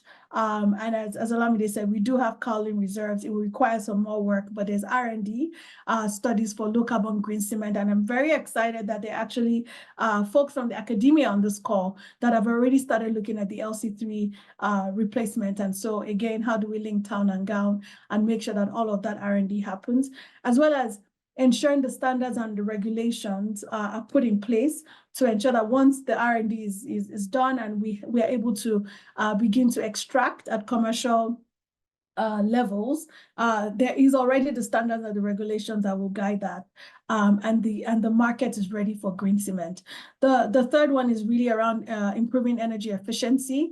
And because a lot of the plants are newer, we still have a ways to go in terms of getting them to that point, but it is very marginal impact. But I think on the decarbonization pathways, every available intervention will be taken and will be leveraged, because every little CO2 emission that's abated or reduced counts. We talked about new technologies being a little more long-term, and the enablers there are really around having an anchor like NCCC and other players driving this, but also making sure that the necessary regulations are in place. 5 key things that we're going to need to make this happen. We need funding. You know, we can talk, allow me if you go to the next slide, we can talk all we want about this, but we need the financiers, and we don't have enough of them on this call. But as we go into the smaller, you know, very specific project workshops, we will ensure that we have financiers there to begin to answer the question around how do we fund these things? What are the, you know, suitable financial instruments? Where is the patient capital? Where are the grants? Where, you know, who's going to put in equity to actually develop some of these projects that will serve as a pilot, and then prove the concept and ensure that we're able to scale up. I think there's also the role for the government, and again, I will continue to allude to what the Honorable Commissioner of Environment in Ogun State has mentioned around making sure that the policies, the EPRs, and all the other enabling policies are put in place. But beyond policies, there's also an awareness effort that is required. I think a lot of waste, and Alande mentioned it, a lot of waste that is generated is not collected. It's just, it's not aggregated. And what is aggregated is not all used, right? So there's even awareness that is required up to the household level, up to the industry level, to make sure that people understand the value in municipal solid waste, household waste, agricultural waste, other kinds of waste, and they understand that these things should not be burnt in the backyards. These things should not be disposed, you know, at the back of their fences, but more around what are proper waste management practices, so that we're able to collect, what are proper segregation practices, so that, you know, there's not too much additional effort required to separate waste and ensure that we have the different streams. There's also incentives that the government will provide. So Lolade or someone asked about, you know, what are the waivers, what are the import duty exemptions, etc. And that's the role of the government, both at the state and at the federal level. There's also a role for the cement manufacturers in here, and I'm moving more into towards the private sector around, you know, how do we ensure that cement manufacturers either own and manage these, you know, projects or facilities.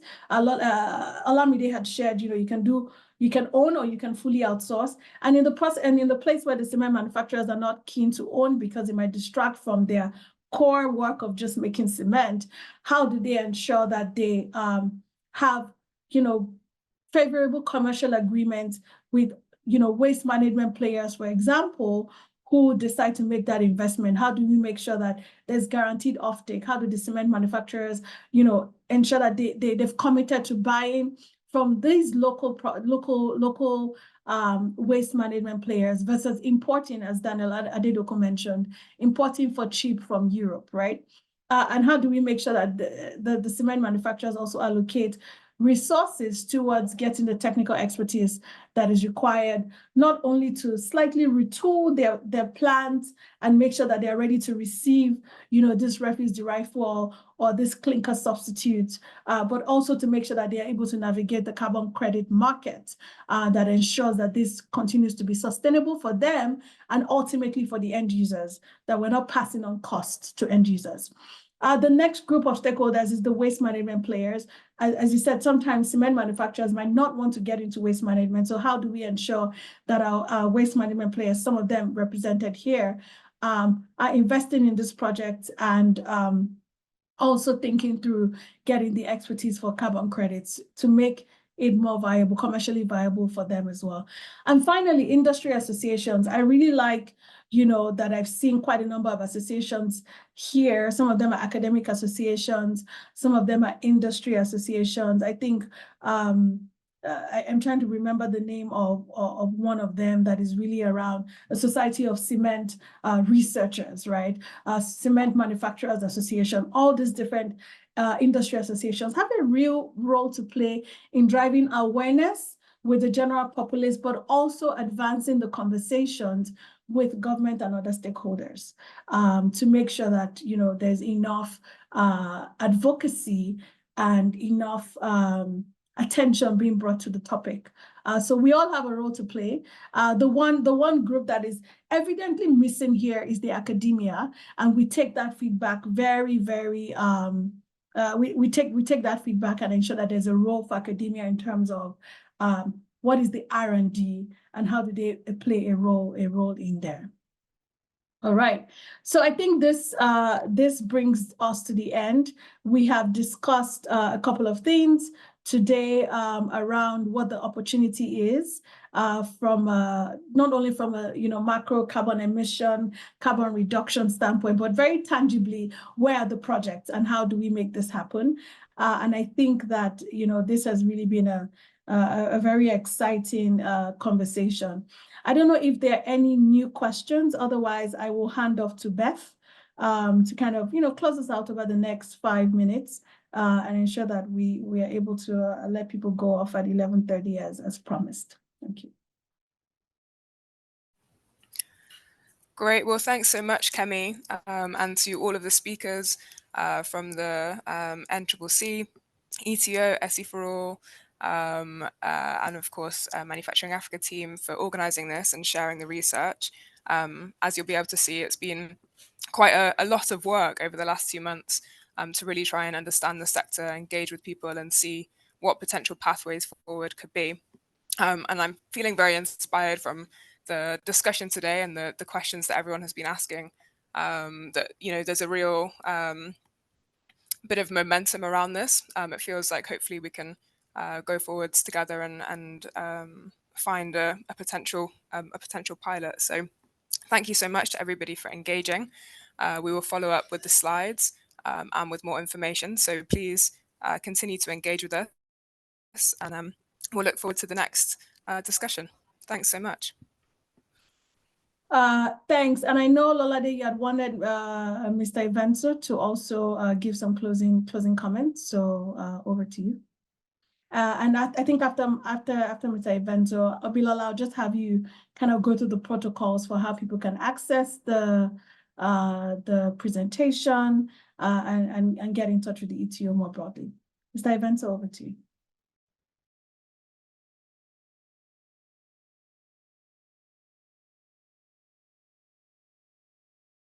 Michael, if you're speaking, we cannot hear you. You are on mute. Okay. I think while Michael is doing that, Ibilala, do you want to just run everyone through the protocols for how to access the recording, how to access the presentation, and just continue with the conversation? So before I think Mr. Evenso comes up, I'll just speak briefly about the protocol. So we've put an email address in the chat box. If you have questions or you request or you require just send those requests to that email address. We will respond with a link to the recording, copy of the presentations. And if you want to speak specifically to any of the panelists that I've been on this webinar today, we can also link you up to them. But please, I'm going to share that email inquiries or your questions to that email address. And if you require the link to the recording or the presentations, request for it there too, and it will be sent to you. I'm sharing it again. I'll let Mr. Evenso take over now. Thank you very much, Bilola. A lot of questions have been raised about government's commitment and what government could do to support this initiative. I do know that my colleagues from the Federal Ministry of Industry, Trade and Investment are here present, and some of our partners in other institutions. we're really keen to engage and support the industry.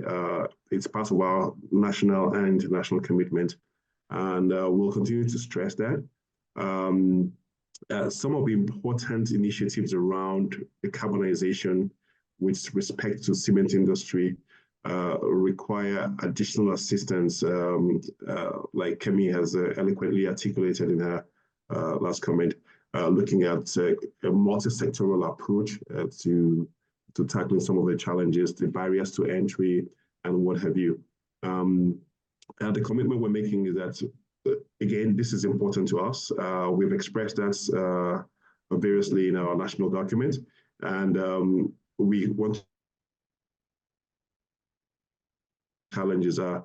One of the things that was thrown up in the conversation was what are the fiscal incentives that could be provided by governments to support cement decarbonization. There were mentions of import tariffs and all of that. It's a conversation that we're happy to have, and I tell you why.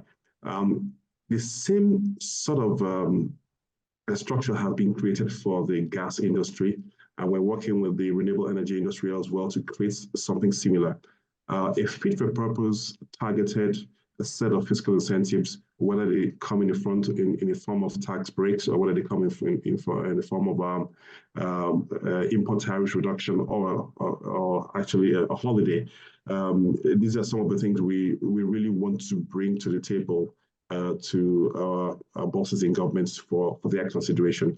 I think it was Elizabeth or someone actually did indicate that some of this could be really tricky, knowing that government is really looking to ramp up its revenue. But I think there's a case to be made for supporting industry. After all, government's real responsibility is to incentivize good climate behavior while also maintaining financial incentives for the industry to adopt. So I think in closing, I really want to again thank the organizers, our friends at the FCDO, the Manufacturing Africa, the ATU as well, and talk about why it's important for us to continue to do this. A lot of comments from the participants have really, spoken to that. We need to continue to do this. We need to continue to educate, to engage the community and look at opportunities to close ranks because cement is one of the most widely used materials in the built environment. It's not going to go away very soon, and therefore the sooner we begin to do something about decarbonizing that sector, the better for all of us. There are both climate, financial, and environmental incentives for doing so. I think there's a strong case for that, and it's something we'll again would continue to do. Expanding partnerships both domestically and with our friends overseas to create the needed ecosystem to advance this conversation. So again, thank you, everyone. Please continue the conversation. Keep the questions coming. I'll be typing in my email address in the chat box so that you can reach me easily with any questions or follow-ups that you may have. Thank you once again.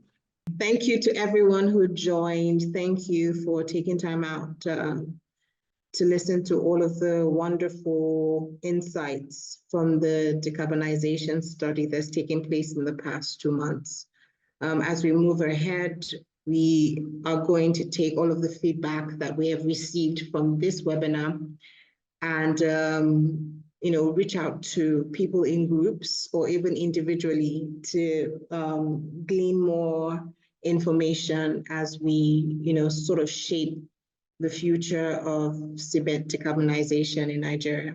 So thank you. Reminder that you can send your questions or your inquiries or a request for the link or the presentation to neto@seforall.org. It's in the chat box, and we'll respond to you as soon as we've collated new requests. Thank you to everyone. Thank you, Lolade. Thank you, Michael. Thank you, Olamide. Thank you, Elizabeth. Thank you, Martine. And thank you to everyone who attended here. We are very grateful. Till next time, see you. Bye, everyone, and have a beautiful rest of the day.